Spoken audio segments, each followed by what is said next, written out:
précisons avec force, avec fermeté, la posture victimaire dans laquelle le néolibéralisme économique et sociétal, façon Joe Biden et son ami néo-marxisme, mais qui en réalité l'a rejoint, qui est, à chaque fois j'oublie son nom, Bernie Sanders, c'est pas quelque chose dans lequel on se retrouve. Et de la même façon en France, on ne se reconnaît pas dans, soi-disant, comment dirais-je, cet intégrationnisme noir accompagné de Jean-Luc Mélenchon ou des Inrocks, etc. Il y a des gens qui ne veulent pas de mendicité. Il y a des gens parmi notre communauté qui veulent s'autodéterminer. Il y a des gens parmi notre communauté qui vous disent les brutalités policières. Et ils étaient très nombreux aux manifestations, il ne faut pas qu'on se trompe. Tous ceux qui sont partis manifester n'étaient pas des mendiants. Beaucoup qui sont partis manifester ne sont pas venus en disant on veut ça parce qu'on veut être intégré. Ils sont venus manifester parce qu'ils disaient on en a marre de la brutalité policière. Mais que l'on soit clair, il y a des gens qui ne veulent pas une mendicité vis-à-vis de la France. Ce qu'on veut, on l'obtiendra. Certains veulent s'organiser en tant que communauté et qui ne sont dans aucune démarche de victimisation. C'est la démarche dans laquelle nous sommes. Nous prenons la solidarité économique, nous prenons la solidarité culturelle, nous prenons la solidarité politique et nous demandons à notre communauté de cesser d'être inspirée de manière aveugle par le Black Swag américain, alors qu'on s'appelle Sissoko, Dambala ou autre. On est les Africains. Qu'on soit clair, SOS Racisme, je ne sais même pas c'est quoi à part sur Wikipédia. Ça, c'est le premier point. Ensuite, pour ce qui est de Comité Adama, aucun média ne nous divisera.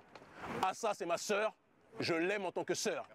Qu'on soit clair dessus. Merci bien. Maintenant, bien que Assa soit ma sœur, son entourage, tout ça, c'est un entourage dans lequel je me reconnais moins. Parce que quand je parle de la souffrance noire, j'ai pas envie de parler de ça avec la France insoumise.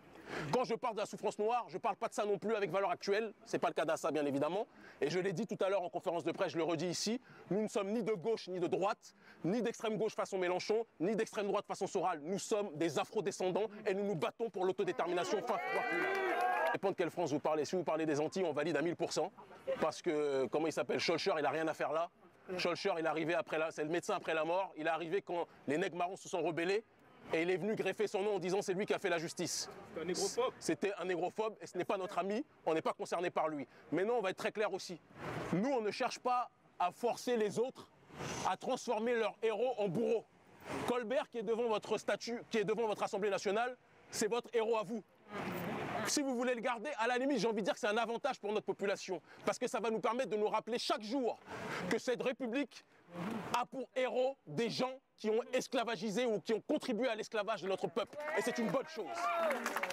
Vous attendez quelque chose de la part du gouvernement de la République? J'attends rien d'eux, on n'a jamais rien attendu d'eux. Maintenant, on est une génération qui a décidé de se servir partout, en Afrique, dans les Caraïbes. Et la diaspora ici s'organisera aussi en tant que communauté et va se servir que vous le vouliez ou pas. Quand je dis vous, je ne parle pas de vous, vous êtes très sympathique, mais je parle de l'oligarchie française de manière générale.